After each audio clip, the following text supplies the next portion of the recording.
Ma'am ये रफ़ी में ना एक पॉइंट पॉइंट लिखा हुआ है कि रेस्पिरेटरी सिस्टम में जो प्रेगनेंसी में चेंजेस आते हैं उसमें मिनट वेंटिलेशन इंक्रीज हो जाता है, हम्म। पैडल वाले में इंक्रीज हो जाता है, total lung capacity slightly decrease, CO2 slightly decrease. इसका ओके, काइंडली थोड़ा सा बता दीजिएगा please।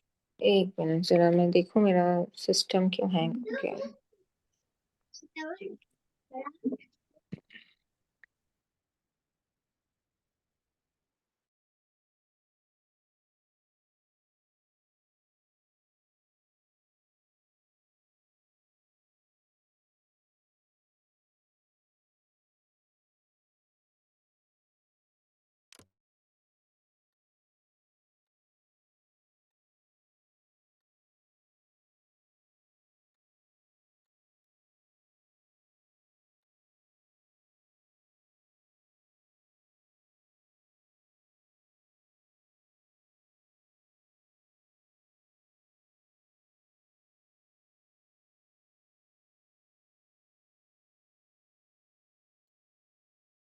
Just give me a second, मेरा सिस्टम थोड़ा हैंग हो कर रहा है।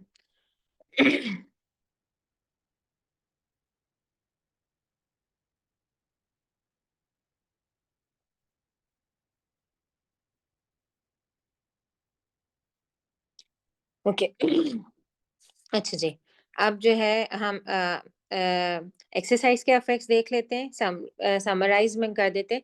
अच्छा, एक सिंपल पहले हम थोड़ा सा कॉमन सेंस बनाते हैं। जब हम एक्सरसाइज कर रहे होते हैं तो उस वक्त क्या क्या हो रहा होता है, ठीक है। तो अगर हम रिकॉल करें तो वी ऑल नो कि ऑक्सीजन कंजम्पशन बढ़ जाएगी, ठीक है। ऑब्वियसली कॉमन सेंस की बात है, ठीक है। ऑक्सीजन कंजम्पशन बढ़ेगी, कार्बन डाइऑक्साइड की प्रोडक्शन भी बढ़ेगी, ठीक है। और हमारा वेंटिलेशन रेट भी बढ़ जाता है, हम जोर जोर से सांस लेना शुरू कर देते हैं। ये सब हमें नोन है, ठीक है। ये तीन चीजें हमें नोन है, ठीक है।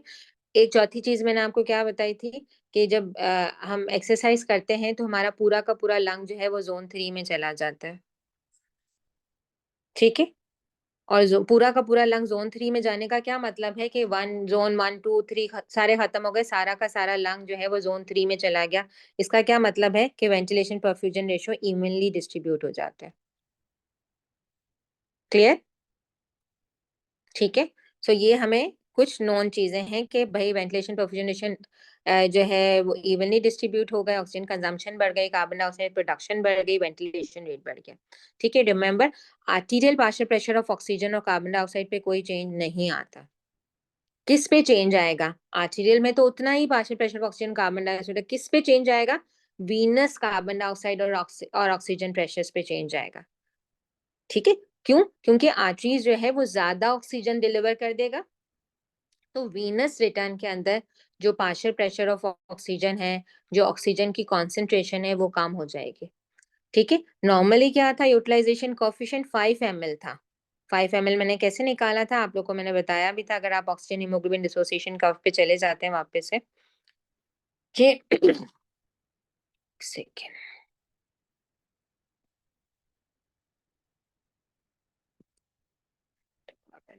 ये वाला मैंने आप लोग को लास्ट टाइम भी बताया था कि देखो ये ऑक्सीजनेटेड ब्लड है,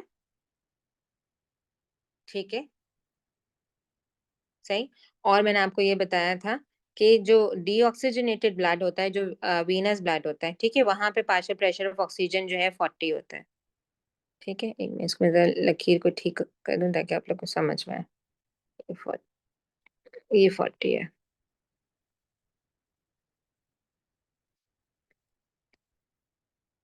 ठीक है। अगर हम राइटवर्ड शिफ्ट पे भी देख लें, ठीक है, और लेफ्टवर्ड शिफ्ट पे भी देख लेते हैं इसको, जैसे भी आप देखना चाहो, सही। तो आप देखो यहाँ पर अब तक हीमोग्लोबिन की सेचुरेशन 75% है। 40 mmHg पे भी हीमोग्लोबिन की सेचुरेशन 75% है। एग्री? ये नॉर्मल है, यानी कि ऑक्सीजन जो है हीमोग्लोबिन जब आर्टेरियल ब्लड से वीनस ब्लड में जाती है तो नॉर्मल फिजियोलॉजी में वो सिर्फ अपना एक ऑक्सीजन मॉलिक्यूल दे के आती है, ठीक है। लेकिन जब हम एक्सरसाइज कर रहे होते हैं तो ये मैम वीनस ब्लड में एक ऑक्सीजन देकर आती है arterial blood. Arterial blood oxygen दे के कहाँ वापस आएगी? वेनस ब्लड से वापस आएगी ना, यस मैम। ठीक है। तो वो एक ऑक्सीजन दे के आई होती है, लेकिन जब हम एक्सरसाइज करते हैं तो ये ऑक्सीजन जो है वो अप टू 3 ऑक्सीजन तक वो डिलीवर कर सकती है। मैंने आपको कहा था ना, चौथी नहीं देगी वो अपनी। ठीक है, तो वीनस ब्लड के अंदर जो है वो partial pressure of carbon dioxide भी काम हो बढ़ जाएंगे, क्योंकि कार्बन ज्यादा प्रोड्यूस हो रही है, और ऑक्सीजन की कॉन्सेंट्रेशन कम हो जाएगी। बात समझ आती है? ये क्लियर है ये कॉन्सेप्ट? ठीक हो गया। तो एक्सरसाइज में क्या क्या होगा, ऑक्सीजन कंजम्पशन बढ़ जाएगी, कार्बन डाइऑक्साइड प्रोडक्शन बढ़ जाएगी, आर्टीरियल पार्शियल प्रेशर्स पे कोई चेंज नहीं आएगा, वीनस कार्बन डाइऑक्साइड बढ़ जाएगी पार्शियल प्रेशर, और venous partial pressure of oxygen कम हो जाएंगे। ठीक है, आर्टीरियल पीएच पे, क्योंकि हम जब भी एबीजी करेंगे तो हम आर्टीरियल पीएच देखते हैं, वीनस पीएच नहीं देख रहे होते हम। ठीक है, वीनस कार्बन डाइऑक्साइड बढ़ी है तो वीनस के पीएच वीनस ब्लड के पीएच कम होंगे, लेकिन arterial pressure, arterial partial pressure पे कोई फर्क नहीं पड़ रहा, तो कोई चेंज नहीं आता आर्टीरियल पीएच के अंदर भी, क्योंकि जब जब कोई भी ऑक्सीजन और कार्बन डाइऑक्साइड में चेंज नहीं आ रहा, तो इसमें भी चेंज नहीं आएगा अनटिल एंड अनलेस के पेशेंट एक्सरसाइज की वजह से लैक्टिक एसिडोसिस डेवलप कर ले। ठीक हो गया? क्लियर है ये चीज? और रिसेप्टर कौन से इसको स्टिमुलेट करते हैं, रेस्पिरेटरी रिस्पांस को? अभी मैंने आपको बताया कौन से रिसेप्टर्स हैं, मसल और सेंट्रल कीमोरिसेप्टर। नहीं, मसल एंड हाँ, joint receptor, muscle and joint receptors, they are peripheral chemo receptor, peripheral chemo भी नहीं, पेरिफेरल प्रोप्रियोसेप्टर्स। ठीक है, दीज आर प्रोप्रियोसेप्टर्स। ठीक है, एक्सरसाइज को कौन स्टिमुलेट करता है? Proprioceptors, peripheral that is the proprioceptor. Peripheral muscle और जॉइंट के receptors. Is this clear? Yes ma'am. ठीक है, वेंटिलेशन परफ्यूजन रेशियो, लंग कौन से जोन में चला जाएगा? जोन 3 में ventilation perfusion ratio evenly distribute हो जाएगी। अब हम आ जाते हैं हायर एल्टीट्यूड पे। अच्छा, वो जो प्रेगनेंसी वाला कोई कह रहा था, अगर आप ग्रुप में शेयर कर लो तो मैं डिस्कस कर लेती हूँ, इसमें वो वाला टेबल नहीं है प्रेगनेंसी वाला। मैम वो एमसीक्यूज अच्छा, है, वो उसमें दिए हुए हैं कि प्रेगनेंसी में टीएलसी, मिनट वेंटिलेशन और कार्बन ओके, डाइऑक्साइड, मैं ये सारी ओके चीजें मैं दी हुई मैं हैं। ये काम करती हूँ कि वो प्रेगनेंसी वाला एक टेबल है कहीं पे बना हुआ, शायद फर्स्ट एड में, मैं वो शेयर कर देती हूँ मैम ग्रुप रफी में। पॉइंट्स है वो। रफी रफी के पॉइंट्स है पॉइंट्स मैम। हैं, रफी के पॉइंट्स भी हैं, और वो जो है ना टेबल कहीं बना हुआ है उसका, जिस तरह ये टेबल्स बने हुए हैं ना, वैसे वो टेबल बना हुआ है प्रेगनेंसी के अंदर जो है ना, रेस्पिरेटरी इफेक्ट, वो मैं आपको शेयर कर देती हूँ एक साथ, वो सारे पॉइंट्स एक ही जगह आ जाएंगे। ठीक है, अच्छा ठीक जी। है मैम। अब लास्ट लास्ट पॉइंट है इसके, हायर एल्टीट्यूड पे क्या होगा। अब अगर हम रिवाइज करें तो हायर एल्टीट्यूड पे जब हम गए, तो हायर एल्टीट्यूड पे क्या था, एटमॉस्फेयर में ऑक्सीजन कम है, क्योंकि बैरोमेट्रिक प्रेशर कम है। ठीक है, तो बैरोमेट्रिक प्रेशर कम है तो एटमॉस्फेयर में ऑक्सीजन कम है, तो जब हम सांस लेंगे तो एल्विलाई में भी ऑक्सीजन कम जाएगी, पहला पॉइंट। ठीक है, जब एल्विलाई में ऑक्सीजन कम गई तो ब्लड में भी कम जाएगी, arterial partial pressure of oxygen भी डिक्रीज होगा, हाइपोक्सीमिया। लेकिन जो ए ग्रेडियंट है, ए ग्रेडियंट वो क्या रहेगा, नॉर्मल रहेगा। एग्री? हमने अभी पढ़ा है। ठीक है, हायर एल्टीट्यूड में ए ग्रेडियंट पे कोई फर्क नहीं पड़ेगा, वो नॉर्मल होगा। क्यों? क्योंकि एल्वुलाई में जितनी ऑक्सीजन जा रही है वो सारा का सारा आर्टियल हीमोग्लोबिन को देगा, वो ऑक्सीजन अपने पास नहीं रखेगा। ग्रेडियंट कब बढ़ेगा? जब प्रॉब्लम है परमेबिलिटी का। सही, यहाँ परमेबिलिटी का प्रॉब्लम नहीं है। ठीक है, हाइपर वेंटिलेशन होगी, हम सबको पता है हायर एल्टीट्यूड पे हम जाते हैं। क्यों हाइपर वेंटिलेशन होती है? क्यों? क्योंकि हाइपोक्सिया जो है वो पेरिफेरल कीमो रिसेप्टर को स्टिमुलेट करेगा। जो हाइपर वेंटिलेशन यहाँ पर हो रही है, ये क्यों हो रही है? पेरिफेरल कीमो रिसेप्टर्स के स्टिमुलेशन से हो रही है। पेरिफेरल कीमो रिसेप्टर्स क्यों स्टिमुलेट हुए? 60 mmHg से प्रेशर, जो अगर पार्शियल प्रेशर ऑक्सीजन कम होगा तो ये स्टिमुलेट हो जाएंगे। ठीक हो गया? सही है। जब हम हाइपर वेंटिलेट करते हैं तो क्या होता है, कार्बन डाइऑक्साइड ज्यादा बाहर निकाल देते हैं। ठीक है, जब कार्बन डाइऑक्साइड ज्यादा बाहर निकल गई तो कार्बन डाइऑक्साइड के लेवल्स हायर एल्टीट्यूड पे कम होते हैं। ठीक है, जिसकी वजह से पीएच जो है वो ज्यादा हो जाती है, और ये प्रोड्यूस करता है रेस्पिरेटरी अल्कलोसिस। ठीक है, सही है। तो हायर एल्टीट्यूड पे क्या होगा, आर्टियल पीएच अल्कलाइन हो जाती है। ठीक है, जब हम ज्यादा टाइम तक हायर एल्टीट्यूड पे रहते हैं तो हाइपोक्सीमिया क्या करता है, एरिथ्रोपोइटिन को रिलीज करवाता है, from the renal tubular cells, और वो एरिथ्रोपोइटिन क्या करता है, आरबीसीज की प्रोडक्शन बढ़ाता है, जिसकी वजह से सेकेंडरी पॉलीसाइथीमिया डेवलप होता है। और ये सेकेंडरी पॉलीसाइथीमिया क्या करेगा, हीमोग्लोबिन की कॉन्सेंट्रेशन बढ़ाएगा, ठीक है। और हीमोग्लोबिन की कॉन्सेंट्रेशन बढ़ाएगा, और क्या एक रिस्पॉन्स प्रोड्यूस होता है कि हायर एल्टीट्यूड पे 2-3 डीपीजी की प्रोडक्शन बढ़ जाती है। And what the increase 2-3 dpg does, it shift the curve towards the right side, तो हायर एल्टीट्यूड पे ऑक्सीजन रिलीज करना जो है हीमोग्लोबिन के लिए इजी हो जाता है, ठीक है। सो क्या होगा, लेस एफिनिटी मोर P50, वही वाली चीज जो हमने पहले पढ़ी है। यहाँ तो कोई कंफ्यूजन है तो पूछो, फिर मैं ये वाला पॉइंट डिस्कस करूँ, this is very important point.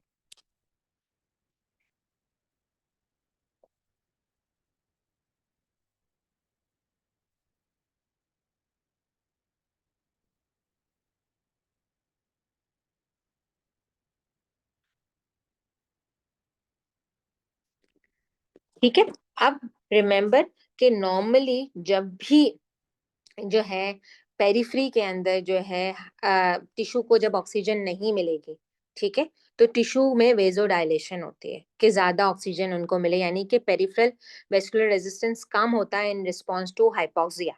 लेकिन पल्मोनरी के अंदर ये रिस्पॉन्स उल्टा होता है, पल्मोनरी सर्कुलेशन में जब भी एल्विलाई को ऑक्सीजन नहीं होगी, ठीक है, तो वहां पर जो है पल्मोनरी वेसल्स जो है वेजो कंस्ट्रिक्शन करती है, एमसीक्यू।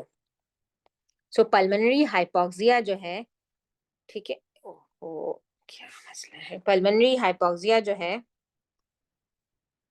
सब कुछ खुला हुआ है, पल्मोनरी हाइपोक्सिया जो है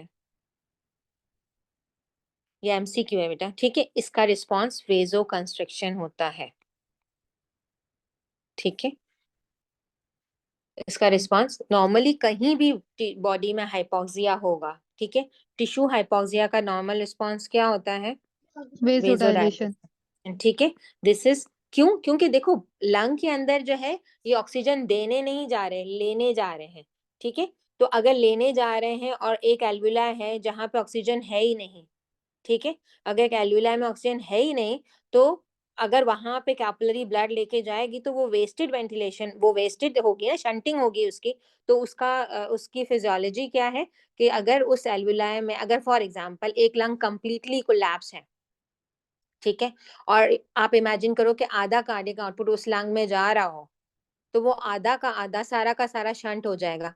लेकिन नेचर ने किस तरह से बनाया कि अगर एक लंग पूरा कंप्लीटली कोलैप्स है, ठीक है, तो वेजो कंस्ट्रिक्शन की वजह से वहां का ब्लड फ्लो जो है ना, जो हाफ है वो हाफ से रिड्यूस होके मिनिमल जितना जा सकता है मिनिमम पे चला जाएगा, और वो सारा का सारा ब्लड जो है डेविएट हो जाएगा towards the normal lung. And this is the reason कि जब मदर के वोम में फीटस होता है, ठीक है, तो उसी वजह से लंग कोलैप्स होते हैं, तो वहां पे ब्लड नहीं जाता और वो डेविएट हो जाता है। सो पल्मोनरी हाइपोक्सिया वेजो कंस्ट्रिक्शन करता है, हायर एल्टीट्यूड पे पल्मोनरी हाइपोक्सिया होता है और ये वेजो कंस्ट्रिक्शन करता है, और इसकी वजह से we know that the acute mountain sickness हो सकती है, अक्यूट पल्मोनरी एडीमा और अक्यूट सेरेब्रल एडीमा से बंदे की डेथ हो सकती है। तो हम जब इस तरह की सिचुएशन क्रिएट होती है तो हम क्या मेजर लेते हैं, फौरन से बंदे को डिसेंड करवाते हैं, ठीक है। और इसीलिए हम कहते हैं कि जब आप हायर एल्टीट्यूड पे जाते हैं और ज्यादा एक हाइट से ज्यादा जाएंगे तो we need the acclimatization phenomena also, कि आप रुक रुक के जाएं so that your body get acclimatize with this, ठीक है। अच्छा, अब इसके लिए हम कौन सी मेडिसिन देते हैं, आप में से अगर कोई हाई एल्टीट्यूड पे गया हो या उसको आइडिया हो, तो हम जो आप देखो जब हम हाइपर वेंटिलेट कर रहे हैं तो क्या हो रहा है, basically hypoxaemia stimulating the hyper ventilation via the peripheral chemoreceptors, ठीक है। लेकिन जो है कार्बन डाइऑक्साइड हम बॉडी से ज्यादा बाहर निकाल रहे हैं। अब कार्बन डाइऑक्साइड अगर बॉडी से बाहर निकल गई तो सेंट्रल कीमोरिसेप्टर जो है वो स्टिमुलेट नहीं होंगे, ठीक है। सेंट्रल कीमोरिसेप्टर्स क्या होंगे, स्टिमुलेट नहीं होंगे, क्योंकि हाइपोकैप्निया प्रोड्यूस हो जाएगा ना, ठीक है। तो हम उस हाइपर वेंटिलेशन को मेंटेन करने के लिए, उस हाइपर वेंटिलेशन को मेंटेन करने के लिए जो है वो एसिटाइलजुलामाइड देते हैं। एसिटाइलजुलामाइड क्या करता है कि वो बाइकार्बोनेट की एक्सक्रीशन जो है, ठीक है, उसको जो है बढ़ा देता है और हाइड्रोजन को रिटेन करता है, जिसकी वजह से जो है ये जो डिक्रीज कार्बन डाइऑक्साइड की सिचुएशन है वो कम हो जाती है और हाइपरवेंटिलेशन मेंटेन रहती है। ठीक है, we have done with the respiration. अगर आप लोग को कोई क्वेरी है तो यू मे आस्क, हमारे पास अभी थोड़ा टाइम है। मैम ये लास्ट वाला पॉइंट दोबारा रिपीट कर सकती हैं? Yes sure. एसिटल देखो एसिटाइलजोलामाइड करता क्या है, एसिटाइलजोलामाइड जो है ना वो बाइकार्बोनेट की एक्सक्रीशन को बढ़ा देता है, जिसकी वजह से बॉडी में ना एसिडोसिस प्रोड्यूस करता है, ताकि जो है वेंटिलेशन जो है वो एक्टिवेटेड रहे। ठीक है, क्योंकि हाइपर वेंटिलेशन जो है वो कार्बन डाइऑक्साइड के लेवल्स को कम कर देती है, जो कि सेंट्रल कीमोरिसेप्टर को इनहिबिट करता है हाइपर वेंटिलेशन को मेंटेन करने के लिए। तो हम ये जो है मेडिसिन यूज करते हैं ताकि हाइपर वेंटिलेशन जो है वो मेंटेन रहे। ठीक है, मैम हाइपर वेंटिलेशन रिस्पिरेटरी अल्कोलोसिस करता है और एसिटाजोलामाइड जो है वो उसको उसको उसमें उसको कन्वर्ट मैनेज कर उसको मैनेज करता है। एसिटाजोलामाइड एसिडोसिस नहीं करता जी, रिस्पिरेटरी एसिडोसिस, रेस्पिरेटरी एसिडोसिस नहीं करता, वो मेटाबॉलिक एसिडोसिस कर रहा होता है, ताकि हाइपर वेंटिलेशन बरकरार रहे। ताकि हाइपरवेंटिलेशन बरकरार रहे। ठीक है मैम, थैंक यू। ठीक है, मैम एनी तो जी, फास्फोग्लिसरेट किस वजह से बढ़ रहा है? 2,3 फॉस्फोग्लिसरेट पीपीजी। इसलिए बढ़ रहा है कि हाइपोक्सिया जो है ना आरबीसीज के अंदर जो है एनारोबिक ग्लाइकोलिसिस बढ़ा रहा है, और एनारोबिक ग्लाइकोलिसिस में जो है ना नॉर्मली जो ग्लाइकोलिसिस का प्रोसेस होता है ना, उसमें आप अगर ग्लाइकोलिसिस खोल के देखो तो उसमें एक प्रोडक्ट एक बनता है पाथवे में 1,3 बीपीजी। जब ये 1,3 बीपीजी ज्यादा हो जाता है ना, तो इसका एक आइसोमेरेज एंजाइम होता है जो इसको 2,3 बीपीजी में कन्वर्ट कर देता है। सो बेसिकली जब भी ये बिल्टअप होगा ना, तो आरबीसीज में ऑब्वियसली ऑक्सीजन नहीं है, तो ये ज्यादा बिल्टअप होगा, तो ये बिल्टअप 2,3 डीपीजी प्रोड्यूस करेगा, और 2,3 डीपीजी क्या करता है, ऑक्सीजन अनलोडिंग करने में हीमोग्लोबिन की हेल्प करता है। ठीक है, क्लियर क्लियर। मैम। और मैम ये डिकम्प्रेशन सिकनेस का भी एक बता डी रहे कॉन्सेप्ट। हाँ, डिकम्प्रेशन सिकनेस का हाई एल्टीट्यूड के अंदर बेसिकली डिकम्प्रेशन सिकनेस जो है ना वो डीप सी डाइविंग में आती है ना। मैं काम कर लेती हूँ कि हम नेक्स्ट जब टॉपिक डिस्कस करेंगे ना, तो उसमें मैं